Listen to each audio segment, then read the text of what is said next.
Hello student, again हम बात करेंगे पैकिंग एफिशिएंसी की। ठीक है, पैकिंग एफिशिएंसी के बारे में हमने पिछले वीडियो में देखा और एफसीसी की निकाली भी। तो इसमें हम जो पैकिंग एफिशिएंसी है वो निकालेंगे बीसीसी की। पिछली बार हमने एफसीसी की निकाली थी, इस बार हम निकालेंगे बीसीसी की पैकिंग एफिशिएंसी।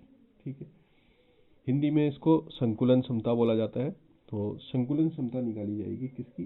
बॉडी सेंटर्ड की, अंतः केंद्रित यूनिट सेल की। ठीक, क्यूब की। तो बीसीसी के लिए हमें सबसे पहले बीसीसी यूनिट सेल बना लेते हैं।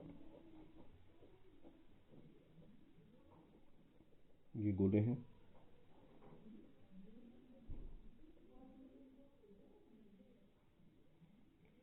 और ये बीच में होंगे एक। ठीक है,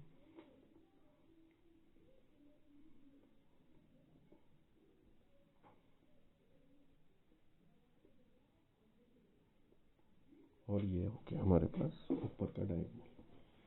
अब जो डिस्टेंस है पहली बार जो हमने पिछली बार पढ़ा था वो ये हो जाएगा। तो हमें ये वाला गोला और ये वाला गोला और ये वाला बनाना है अलग से एडी के लिए। 2 3। ठीक, तो यहाँ से हमें साफ दिख रहा है कि एडी की वैल्यू जो है वो 4r है। कितनी है? 4r। कैसे? आर आर आर और आर, इनकी जो त्रिज्याएं हैं वो जोड़ दी मैंने। तो एडी इज इक्वल टू कितना आ जाएगा? ये ए है, ये डी है, 4r है। तो ये value AD is equal to हमारे पास कितना है? 4r। फॉर्मूला पिछली बार की तरह ही है। पैकिंग एफिशिएंसी, पैकिंग एफिशिएंसी का फॉर्मूला है वॉल्यूम ऑफ 4 की जगह कितने हो जाएंगे? 2 हो जाएंगे, 2 स्फेयर्स ऑफ यूनिट सेल। क्योंकि इसमें क्या होता है, पीसीसी में टोटल नंबर ऑफ स्फेयर होते हैं 2, इसलिए 2 स्फेयर आ गया। एफसीसी में 4 होते हैं इसलिए वहां पर 4 आ गया था। Upon total volume of unit cell into 100। ठीक है, तो वही बात करेंगे हम। एज लेंथ, कोर की लंबाई कितनी है? ए है, रेडियस है आर। ठीक है, तो edge length is equal to हो जाएगा ए और रेडियस हो जाएगा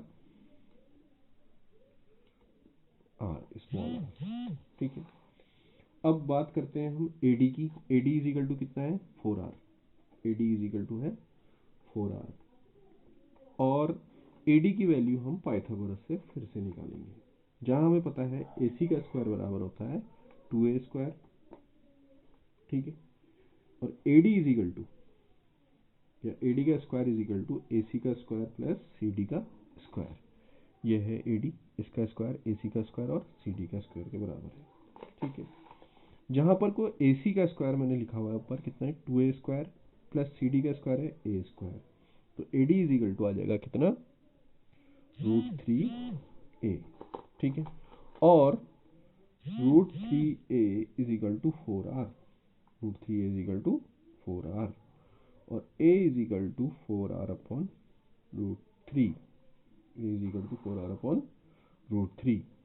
नेक्स्ट जो बात है volume of unit cell. Unit cell की वॉल्यूम जो है वो होती है ए क्यूब, तो इसका क्यूब हो जाएगा। ठीक है, वॉल्यूम ऑफ यूनिट सेल, ये वाली वैल्यू हम निकाल रहे हैं। ठीक है, तो हमें पता है घन का जो कोर की लंबाई है उसका क्यूब क्या होगा? उसका वॉल्यूम होगा, उसका आयतन होगा। Volume of unit cell is equal to a cube 64r cube upon 3√3, इसका क्यूब। ठीक है, इसका क्यूब निकालेंगे, ये आ गया हमारे पास। नेक्स्ट, गोले की वॉल्यूम कितनी होती है? 4/3 पाई आर क्यूब। और यहाँ पर को बीसीसी इसलिए हमें 2 चाहिए। ठीक है, तो volume of 2 spheres, sphere PHG। ठीक है, 2 इंटू 4/3 पाई आर क्यूब, ये क्या है हमारे पास? 4 स्क्वायर।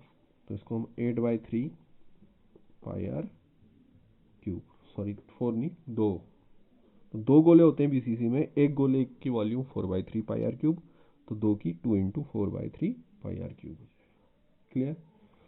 अब इसको फॉर्मूला जो ऊपर लिखा था उसमें रख देते हैं 8/3 पाई आर क्यूब, ये पैकिंग इफिशिएंसी या संकुलन क्षमता का फॉर्मूला है।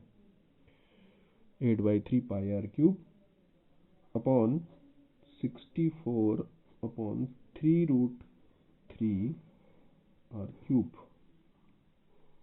ठीक है, तो ये भी मेरे पास हो गया फॉर्मूला, 64 आर क्यूब था, सॉरी ऊपर था आर क्यूब इंटू 100। तो ये जो है मेरे पास करीब आ रहा है पाई√3/8 इंटू 100। तो पाई की वैल्यू हो गई कितनी होती है 3.142 इंटू √3 की वैल्यू 1.732 अपॉन 8 इंटू 100, 68%। ठीक है, क्लियर।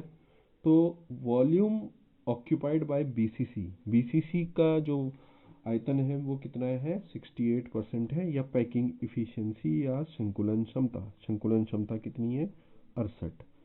एफसीसी की कितनी आई थी 74। अब आप लोग जो है इन दोनों को देखते हुए या फॉर्मूले को देखते हुए कि पैकिंग इफिशिएंसी जो है वो स्फेयर की वॉल्यूम अपॉन यूनिट सेल की वॉल्यूम इंटू 100 है। तो अब सिंपल का निकालिए, खाली सिंपल में कुछ नहीं करना है, आप अगर कोशिश कर रहे हैं आएगा तो मुझे बताएंगे। ठीक है।